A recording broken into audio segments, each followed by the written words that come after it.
सबसे पहले आप ये बताइए कि हम किस व्यक्ति को सफल मानते हैं? उसे जिसने काफी लंबे समय तक बहुत मेहनत की लेकिन परिणाम बड़े नहीं आए, या फिर उसे जिसने मेहनत तो पहले व्यक्ति की तरह ही की लेकिन बहुत ही बड़े परिणाम लेकर आया? जाहिर है कि जिसके परिणाम बड़े होंगे वही सफल माना जाता है। लोग परिणाम देखते हैं, उसके पीछे की मेहनत को नहीं देखते। तो बड़े परिणाम लाने के लिए हमें क्या करना होगा? बड़ा परिणाम लाने के लिए हमें कुछ बड़ा करना होगा।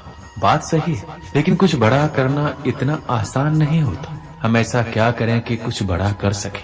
दोस्तों, बड़ा करने के लिए बड़ी प्लानिंग की जरूरत होती है। इसके लिए हमें अपने लिए कोई बड़ा लक्ष्य बनाना होगा। जितना बड़ा लक्ष्य होगा उतने ही बड़े परिणाम हमें मिलेंगे।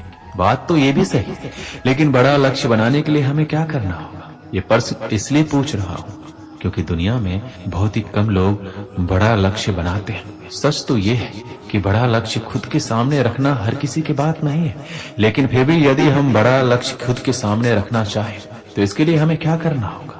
बड़ा लक्ष्य खुद के सामने रखने के लिए हमें बड़ा सोचना होगा। जी हाँ, कुछ बड़ा सोचकर ही हम बड़े परिणाम हासिल कर सकते हैं। हमारी बड़ी सोच ही हमें बड़ी लक्ष्य पाने के लिए प्रेरित करेगी। जितना बड़ा लक्ष्य होगा उसे प्राप्त करने के लिए हम उतने ही बड़े काम करने के लिए खुद को प्रेरित करेंगे। जब काम बड़े होंगे तो रिजल्ट भी बड़े मिलेंगे, और दोस्तों जब परिणाम बड़े होंगे तभी तो हम सफल बनेंगे। तभी तो लोग ये दुनिया हमें एक सफल इंसान के रूप में मानेगी। यही तो हम सभी चाहते हैं कि पूरी दुनिया के सामने हम एक सफल इंसान बनकर सामने आए। तो अब ये स्पष्ट है कि हमारी बड़ी सोच ही हमें सफल इंसान बना सकती है। अगर ऐसा है तो समस्या क्या है?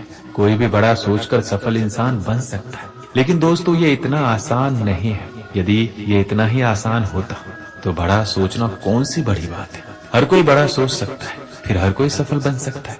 जी नहीं, सच तो ये है कि हम सभी बड़ा सोच तो सकते हैं लेकिन बड़ा सोचते ही नहीं है। यही सबसे बड़ी समस्या है। हम सभी के अंदर बड़े से बड़ा सोचने की शक्ति है, लेकिन फिर भी हम बड़ा नहीं सोचते। हम लोग बड़े सपने तो बहुत देखते हैं लेकिन बड़ा सोचते नहीं है। हम लोग बड़ी सफलता तो पाना चाहते हैं लेकिन उसको प्राप्त करने के लिए कुछ बड़ा सोच नहीं पाते। हम लोग करोड़पति या अरबपति तो बनना चाहते हैं लेकिन अरबपतियों जैसी सोच नहीं रख पाते। अब सबसे बड़ा सवाल ये है कि हम लोग बड़ा सोचते क्यों नहीं है? प्रश्न का उत्तर जानकर आपको आश्चर्य होगा, क्योंकि उत्तर ये है कि बड़ा सोचने के लिए बड़ी हिम्मत की जरूरत होती है। हर कोई ये हिम्मत नहीं दिखा पाता, इसलिए वह बड़ा नहीं सोच पाता। अगर आपसे कोई कहे हर साल 1 लाख रुपए कमाना है तो ये साधारण लगेगा, लेकिन अगर वही लक्ष्य हर महीने या हर दिन 1 लाख रुपए कमाने का हो तो क्या आप इसे संभव मानेंगे? अब सोचिए, हर घंटे 1 लाख कमाने का लक्ष्य, क्या ये असंभव लगता है? बड़ी सोच अक्सर असंभव लगती है, लेकिन यही असंभव को संभव बनाने का पहला कदम है। महाभारत की एक कथा के अनुसार बड़ी सोच और अटूट विश्वास से संभव भी संभव बनाया जा सकता है। अर्जुन ने बचपन में ही अपने लक्ष्य को तय कर लिया था, धनुर्विद्या में अद्वितीय बनने का। उनकी बड़ी सोच और दृढ़ निश्चय ने उन्हें महाभारत का सबसे महान धनुर्धर बनाया। जब द्रौपदी के स्वयंवर में मछली की आंख भेदने की चुनौती सामने आई और उसमें एक विशेष लक्ष्य था, मछली की आंख को भेदना। स्वयंवर का नियम था कि जो व्यक्ति मछली की आंख पर अपने बाण से निशाना लगाएगा वही द्रौपदी का पति बनेगा। ये एक कठिन और असाधारण चुनौती थी। इस चुनौती को देखकर कई राजकुमारों ने अपनी शक्ति और कौशल दिखाने की कोशिश की, लेकिन कोई भी इसे सही से नहीं कर पाया। उस समय एक युवक आया जिसने खुद को साबित करने का फैसला किया। वह युवक पूरी तरह से एकाग्र था, उसकी सोच बहुत ही बड़ी थी। उसने सिर्फ मछली की आंख पर ध्यान केंद्रित किया और किसी भी अन्य बातों पर ध्यान नहीं दिया। उसने अपनी पूरी ताकत और कौशल का इस्तेमाल किया और मछली की आंख को भेद दिया। उसकी बड़ी सोच और विश्वास ने उसे सफलता दिलाई। दोस्तों, महाभारत के युद्ध के समय जब भगवान श्री कृष्ण ने अर्जुन को गीता का उपदेश दिया था, अर्जुन युद्ध के मैदान में भ्रमित और निराश हो गए थे। उन्हें ये समझ नहीं आ रहा था कि वह किसके लिए लड़ रहे हैं और क्या सही है और क्या गलत। वह युद्ध से बचने का प्रयास कर रहे थे क्योंकि उन्हें यह युद्ध कठिन और खतरनाक लग रहा था। लेकिन भगवान श्री कृष्ण ने उन्हें समझाया कि इस जीवन का उद्देश्य बड़ी सोच रखना है और उस पर विश्वास करना है।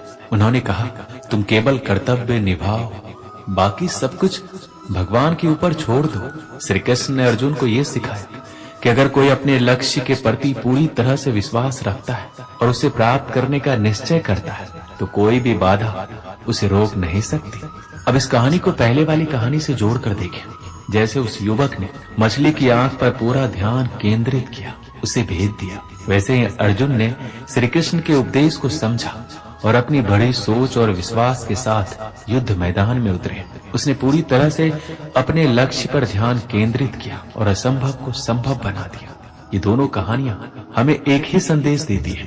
अगर हमारी सोच बड़ी है और हम अपने लक्ष्य पर विश्वास रखते हैं तो हमें कोई भी बाधा नहीं रोक सकती, चाहे वो मछली की आंख को भेदने की चुनौती हो या महाभारत के युद्ध में विजय प्राप्त करना। जब हमारी सोच और विश्वास मजबूत होते हैं तो हम किसी भी मुश्किल को पार कर सकते हैं। इसलिए जब भी जीवन में कोई कठिनाई आए, हमें अपनी सोच को बड़ा और स्पष्ट रखना चाहिए और विश्वास के साथ अपने लक्ष्य की ओर बढ़ना चाहिए। आपके सपने कितने बड़े हैं ये मायने रखता है, लेकिन उससे ज्यादा आवश्यक है आपके सपनों पर आपका विश्वास है तो आप बड़े कदम उठाने के लिए तैयार हो जाएंगे। इसलिए अभी से बड़ा सोचना शुरू कीजिए, उस पर यकीन कीजिए और उसे हासिल करने के लिए पूरी योजना और मेहनत कीजिए। बड़ा सोचना आपका अधिकार है, इसे अपनाएं और दुनिया को बेहतर बनाने के लिए काम करें। दोस्तों, एक बात याद रखें कि सफलता के मैदान में पहुंचने के बाद यदि आप लगातार मेहनत करते रहे तो इतना निश्चित है कि आप खुद को संभाल भी लेंगे और सफलता के नए रास्ते भी खोज लेंगे। ये भी निश्चित है कि एक दिन ऐसा भी आएगा कि सफलता आपकी होगी और जब आप मैदान से बाहर नजर दौड़ाएंगे तो वहाँ बहुत से लोगों को मैदान में कूदने का इंतजार करते पाएंगे। इनमें से कुछ लोग वो भी होंगे जो आपके साथ सफलता के मैदान में कूदने आए थे लेकिन अब भी कूदने का इंतजार कर रहे हैं। सफलता का पहला मंत्र ये है कि सफलता के मैदान में जीत हासिल करने के लिए आपको सबसे पहले मैदान में कूदना होगा, अर्थात सफल होने के लिए शुरुआत सबसे जरूरी है। सफलता का दूसरा मंत्र यह है कि मैदान में जीत हासिल करने के लिए आपको वहां लगातार बिना रुके मेहनत करते रहना होगा, अर्थात सफल होने के लिए लगातार प्रयास भी सबसे जरूरी है। यदि आप सफलता के इन दोनों मंत्रों का उपयोग सफलता पाने के लिए करते हैं तो आपको जीतने से कोई नहीं रोक सकता। अधिकतर लोग इसलिए असफल नहीं होते क्योंकि उन्होंने सफल होने की अच्छी प्लानिंग नहीं की, बल्कि इसलिए असफल होते हैं क्योंकि उन्होंने अपने खुद के बनाए प्लान के हिसाब से चलने की शुरुआत ही कभी नहीं की। लोग सफलता के रास्ते पर चलने की शुरुआत ही नहीं करते। लोग शुरुआत क्यों नहीं कर पाते, इसके बहुत से कारण हो सकते हैं, लेकिन कारण जानने से भी ज्यादा जरूरी ये है कि सफलता के लिए शुरुआत कैसे करें। मुझे लगता है कि आप भी कारण से ज्यादा तरीके जानना ज्यादा पसंद करेंगे, अर्थात आप ये जानना अधिक पसंद करेंगे कि सफलता के मैदान में कैसे कूदा जाए। सभी जरूरी प्लानिंग करने के बाद अब शुरुआत करना जरूरी है, लेकिन इस बारे में अधिकतर लोग यही सोचते हैं कि शुरुआत कहां से और कब से की जाए। मैदान में कूदने का अर्थात शुरुआत करने का कोई मुहूर्त नहीं होता, लेकिन फिर भी किसी भी अच्छे कार्य को करने का सबसे अच्छा समय होता है अभी। योजना बनाने के बाद कुछ सोचना नहीं है, बस तुरंत शुरुआत कर देनी है। जब एक बार आप शुरुआत कर देते हैं तो आपकी बनाई प्लानिंग आपके आगे का रास्ता बता देती है कि कहां और कैसे जाना है। कल से करूंगा, 1 तारीख से करूंगा, आज अच्छा दिन नहीं है, ये सब बहाने बनाने के अलावा कुछ भी नहीं है। इसलिए इस तरह के बहानों और मन की कमजोरियों को अपने दिमाग से निकाल फेंकिए और शुरुआत कीजिए। यदि शुरुआत करनी है तो अभी कीजिए। सफलता की शुरुआत करने के लिए कोई शुभ मुहूर्त नहीं होता, बल्कि जिस पल आप शुरुआत कर देते हैं वही शुभ मुहूर्त बन जाता है। जब आप सफलता के मैदान में कूद जाते हैं तभी से रास्ते नजर आने शुरू होते हैं। तभी आप पहचान पाते हैं कि सही रास्ता कौन सा है और किस रास्ते पर जाने से बचना है। इसलिए अभी शुरुआत कीजिए।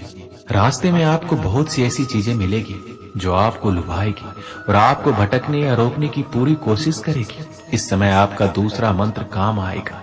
वो मंत्र है सफलता के रास्ते पर बिना भटके हुए लगातार चलना।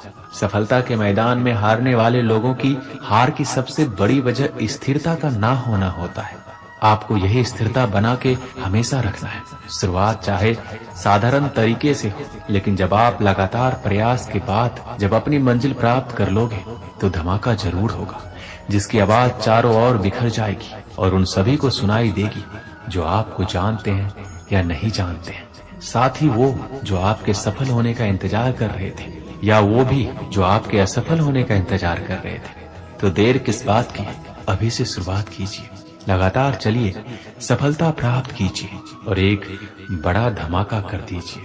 ये कहानी है पांडवों के गुरु द्रोणाचार्य की, जिन्होंने अपने शिष्यों को जीवन में सफलता पाने के लिए निरंतर प्रयास और संकल्प की शक्ति सिखाई थी।